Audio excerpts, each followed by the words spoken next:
Packer the Naturopath. We're back on the channel. Thanks for coming back. Let's talk about SIBO, and particularly SIBO and gallbladder, if you can actually work out the difference between both of those conditions. I've had many people over time asking me, I think I might have a gallbladder problem, but could it be a SIBO issue? You know, if you have a look at the symptoms and signs of, small intestinal bowel overgrowth and gallbladder, they can be quite similar. You can get bloating, distension, gas. You can get lots of different, gut kind of issues. And it's hard sometimes to work out what you're really dealing with. Well, if you look at gallbladder, I've completed several videos on gallbladder problems on this channel, so you may want to have a look at that. But there are certainly different ways you can actually work out, yourself without spending a lot of money on expensive tests to see if the gallbladder is playing up, or if you've actually got a small intestinal problem with bacteria. And a classic example, for example, is I've had many patients who told me that when they took an antibiotic, their gut felt so much better. It sounds really weird, doesn't it? Taking antibiotics to improve your gut, but antibiotics in some cases can actually wipe out the bad bacteria or the overgrowths that really push SIBO to the foreground. So I'm not suggesting you take antibiotics, but you could also try Candida Remove, or you could try another type of an antimicrobial product to see if the gut settles down.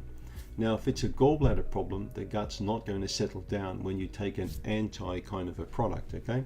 So something that wipes, bacteria down. It could be maybe a garlic kind of a supplement. It could be an oregano supplement. But if you try a product and you find the tummy settles right down, on that product, particularly after 14 days, it's not likely to be a gallbladder problem. The tests we're looking at, you could be looking at the breath test to see whether, what type of gases that you're producing in the gut.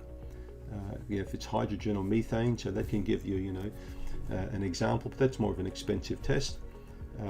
The other one, of course, you could look at would be stool testing to give you an idea what's happening there in the gut in general, because that's going to really assess a whole wide range of parameters. So yeah, there are various tests you can do, but there's also the oil and fat test you can do. The oil, fat and sugar test. So you'll find if you eat carbohydrates, particularly the FODMAP kind of foods, the fermentable carbohydrates, the oligosaccharides, the disaccharides, those kinds of foods. We're talking all kinds of different foods here. So have a look at the FODMAP chart. So if you eat FODMAP foods and things really blow up out of proportion, then again, it's, we're talking carbohydrates here. We're talking more likely to be a SIBO problem. But the fats is the big one with the gallbladder.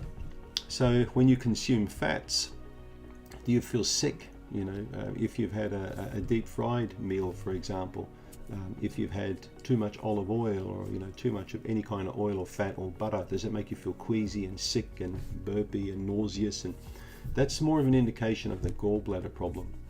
The other key things for gallbladder you want to look for is that if there's any pain at the lower angle of the scapula on the left hand side. So if I come up behind you, the middle of your back, and I started poking around underneath the shoulder blade there, if there's tenderness or a lot of pain there, that could be a good indication of a gallbladder problem, or also a pancreatic issue.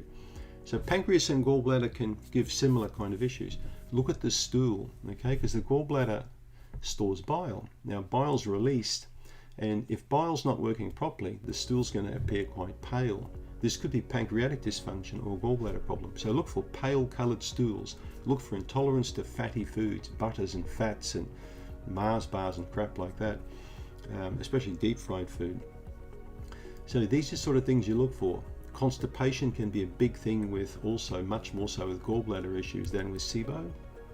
Although I have seen SIBO patients with serious constipation, particularly the ones that produced methane on their breath. So there you can see it's not cut and dried, it's not very simple, but with a little bit of foresight and thinking about it, you can certainly pick up if there, is more likely to be a SIBO issue or a gallbladder issue.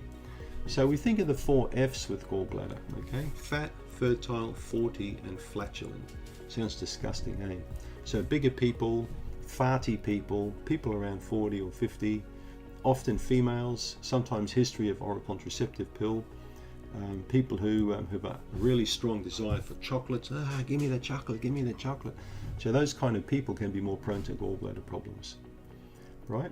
SIBO, think more about people who've had a history of antibiotics, people who have a history of surgeries with multiple antibiotics. They can be much more prone to SIBO, rather so than the gallbladder people. So let's reiterate, for SIBO, the tummy is going to play up considerably more on a FODMAPs kind of diet. So if you're looking at even though I'm not a big fan of FODMAPs myself, but if you go on a non-FODMAPs, if you take all the FODMAPs out of your diet for 2 weeks and the tummy settles down, it's most likely a SIBO problem. But if it makes no difference at all taking carbohydrates out, then you're looking more at the gallbladder problem. Look at the stools.